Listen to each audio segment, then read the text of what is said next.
Bueno, quiero hacer una reseña sobre esta cafetera. En general es una cafetera bastante cómoda y fácil de usar. Eh, Aquí es donde se introduciría el café. Se echa en falta quizás una marca que puede ser esta, pero no lo especifica, en el que esta es la que serviría para 2 raciones de café. Al rellenar esto, una vez que aprietas, si te has pasado de café, una vez que introduces esto aquí, no cierra. Por lo tanto, a veces es un poco incómodo y estaría bien que hubiera una marca más clara de hasta dónde se puede llenar. Por otro lado, en las instrucciones indica que cuando calientas el agua, esta superficie se calienta y que puedes apoyar aquí la taza para calentarla. Eso no sirve de nada. Se pone templado, eso no calienta nada. Por otro lado, bueno, el depósito de agua da para unos 4 cafés muy largos con bastante agua. Las 2 posiciones memorizables de café corto, café largo, función vapor, relativamente sencilla de usar.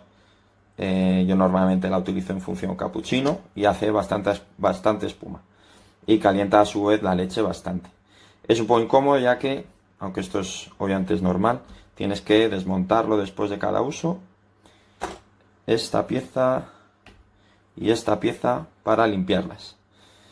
De momento llevo usándola varios meses y no ha habido problema, pero es probable que esta goma, con el uso de ponerla y quitarla cada día, termine fallando. Por otro lado, uno de los pocos inconvenientes que he encontrado es que una vez que está metida la cazoleta esta, no te permite poner vasos grandes. Si por ejemplo quieres poner una taza grande, no entra. Esto estaría bien que la máquina tuviera unos centímetros de más. Y eso que está quitada una zona que lleva aquí en el que recoge la caída de los líquidos. Por otro lado, es muy importante en caso de utilizar las cápsulas que vienen como envueltas en papel, que tienen que ser de esta marca sí o sí. Si pones una cápsula, bueno, más que una cápsula, un sobre en papel de algún café que no sea esta marca exactamente, la máquina no funciona y yo creo que podría llegar a estropearse. Así que nada, bueno, la configuración es bastante sencilla, se puede poner tocando con estos botones, se puede cambiar la temperatura a la que sale el café, las cantidades y demás. Por otro lado, creo que esto del Ongi lo tendría que tener en cuenta. A mí ya al llevar varios meses usándola me parpadea esto, que significa que tengo que hacer una descalcificación. Pero en particular yo estoy usando agua filtrada sin cal y en la Comunidad de Madrid, que es un agua con muy poca cal. Y me indica que tengo que descalcificar y introducir un líquido que probablemente no creo que sea de lo más saludable. Estaría bien que la descalcificación tuviera un sensor real, más que un contador de tiempo que cada X meses te dice que tienes que descalcificar, si no pierdes la garantía. Eso estaría bien, ya que en mi caso no utilizo la descalcificación y cada vez que la enciendo me parpadea esto, pero como digo, utilizo agua filtrada, sin cal, y vivo en la Comunidad de Madrid, en la que el agua tiene muy poca cal. Así que nada, el café sale muy bien con crema y nada, la recomiendo, simplemente tener en cuenta esas cosas.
un'ottima e bella cremina.